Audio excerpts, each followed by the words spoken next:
जय श्री राम सभी भक्तों को जय माता की। फिर एक नई वीडियो के साथ आप सबके सामने हाजिर हो गए हैं। और आज की जो हमारी वीडियो है इसमें आप बताइए, जैसे कि शारीरिक रोग हो जाते हैं, छोटे छोटे रोग होते हैं, या कोई बड़ी गंभीर बीमारी हो जाती है, तो उसके लिए कौन सा ऐसा मंत्र का जाप करना चाहिए हनुमान जी का, जिससे हमारे शरीर के जो रोग हैं उनसे हमें आराम मिले और जो है हमारी रक्षा स्वयं बालाजी महाराज, हनुमान जी महाराज जो है करें। तो हमारे साथ अंत तक बने रहिए, तभी आपको सारी वीडियो समझ में आती है। अगर वीडियो अच्छी लगती है तो लाइक करें, शेयर करें, कमेंट करें।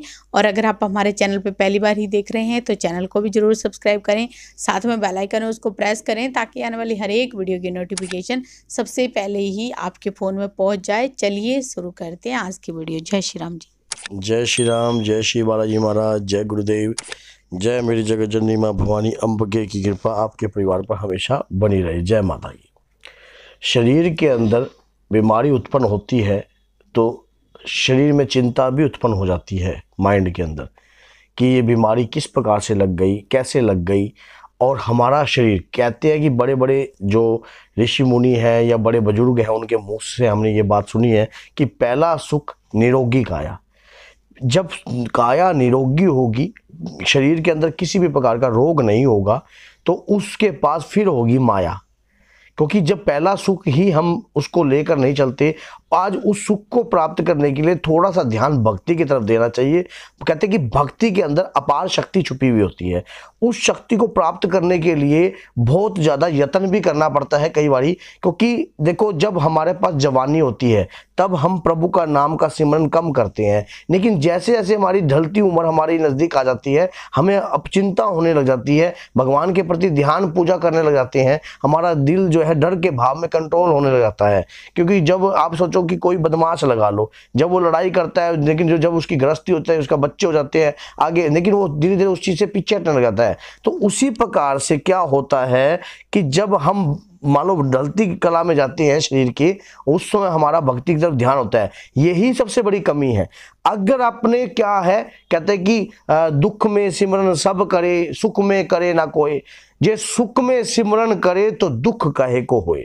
तो अगर आप सुख में प्रभु का नाम सिमरन करोगे, उनकी भक्ति करोगे, अपार शक्ति प्राप्त होगी, आपकी काया निरोगी हो जाएगी।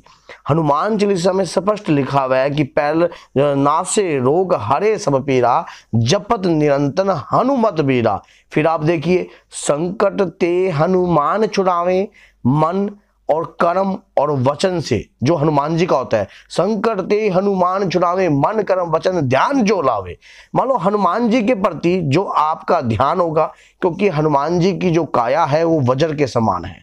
उस शरीर के अंदर ना कोई रोग है ना कोई बीमारी है, क्योंकि वो निरंतर अपना अपार जीवन उन्होंने भक्ति की छाया में डाला है।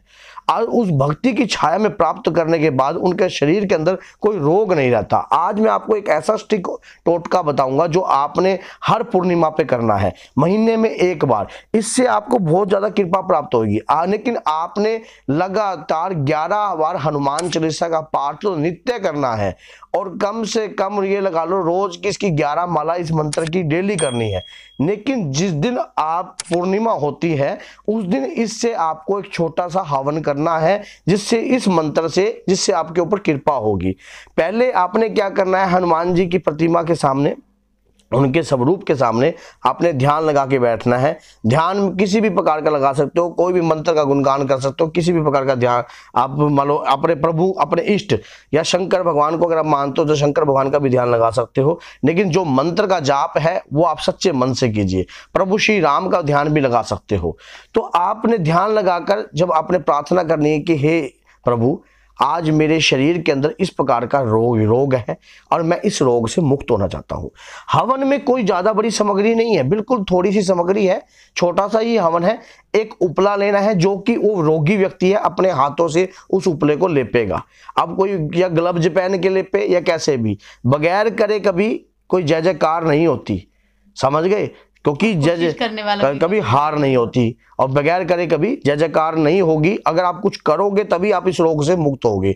आपने करना क्या है, गोबर जो होगा उस पे एक मुट्ठी तिल अपने ऊपर से वार कर उस गोबर पर लगाने हैं। जो गाय का उपला है उस पर लगाना है, उसको सूर्य के प्रकाश में सुखा देना है। ऐसे आप एक पाथी तैयार कर लीजिए, कम से कम 11 पाथियां आपकी तैयार हो जाएं, 3 पाथियां तैयार हो जाए, 5 पाथी तैयार हो जाए, 7 पाथियां तैयार हो जाए, 11 पाथी तैयार हो जाए, तो इस पर गोबर की, तो उसके ये आपने तैयार कर ली। तैयार करने ये बहुत स्टिक उपाय है जो मैं आपको आज बता रहा हूं। उसके बाद एक आपने खोपा लेना है, एक खोपा, उस खोपे में आपने पंचमेवा जो है उस खोपे में भरनी है। पंचमेवा आपने भर ली और उस पंचमेवा के अंदर आपने 1 रुपए का सिक्का भी रखना है अंदर, और उसके बाद आपने उसको आप खोपे को एक कलावे से बांध दो। अब जिस दिन आपने हवन करना है उस दिन शमी की 11 लकड़ियां होनी चाहिए, 11 लकड़ियां शमी की और 11 लकड़ियां गुल्लड़ के पेड़ की। गुल्लड़ के पेड़ की छाल भी ले सकते हो, उसकी गुल्लड़ के पेड़ की लकड़ियां भी ले सकते हो। ये लेने के बाद आपने उस खोपे को अपने ऊपर से 7 वार वार कर, बाद में उसके अंदर का जो मेवा है वो निकाल देना है और उसको कस देना है। कसने के बाद उसके अंदर ही मिक्स कर देना है। पंच मेवा में आपने 4 तो मेवे डालने हैं, 5वां मेवा खोपा होगा। उसके दौरान उसी से आपने हवन करना है। हवन के दौरान जिस मंत्र का जो जाप आप करोगे वो मंत्र जो है ओम नमो भगवते अंजनीयाय महाबलाय स्वाहा। ओम नमो भगवते अंजनीयाय महाबलाय स्वाहा। ओम नमो भगवते अंजनीयाय महाबलाय स्वाहा। आपकी स्क्रीन पर लिख भी दिया जाएगा। इस मंत्र का आपने जाप करना है। ये जो मंत्र की रोज 11 माला कंटिन्यू करनी है आपने, और ये थापी बनाकर इस उपाय को कंटिन्यू करते रहिए आप। पूर्णिमा वाले दिन ही ये मतलब हवन करना? हाँ, 1 साल तक शरीर में कोई रोग नहीं रहेगा, कोई दोष नहीं रहेगा। अब कोई व्यक्ति सोचेंगे कि गुरुजी आपने तो बहुत लंबा बता दिया। भैया लंबा बेशक है, लेकिन आपकी पीढ़ियों को तारने वाला है, शरीर को जड़ से खत्म करने वाला है। आयुर्वेदिक इलाज लंबा ही होता है। दवाई खाने से तो भैया इलाज से तो परहेज ही बेहतर है। तो इस प्रकार का कार्य कर लीजिए आप, और फिर देखिए आपको रिजल्ट मिलेगा, बाबा की भरपूर कृपा प्राप्त होगी। और वो कहते हैं कि मन चाही होती नहीं, प्रभु चाही तत्काल, बलि मांगे बैकुंठ को, भेज दियो पाताल। तो बोलिए जय सीताराम, जय श्री बालाजी महाराज।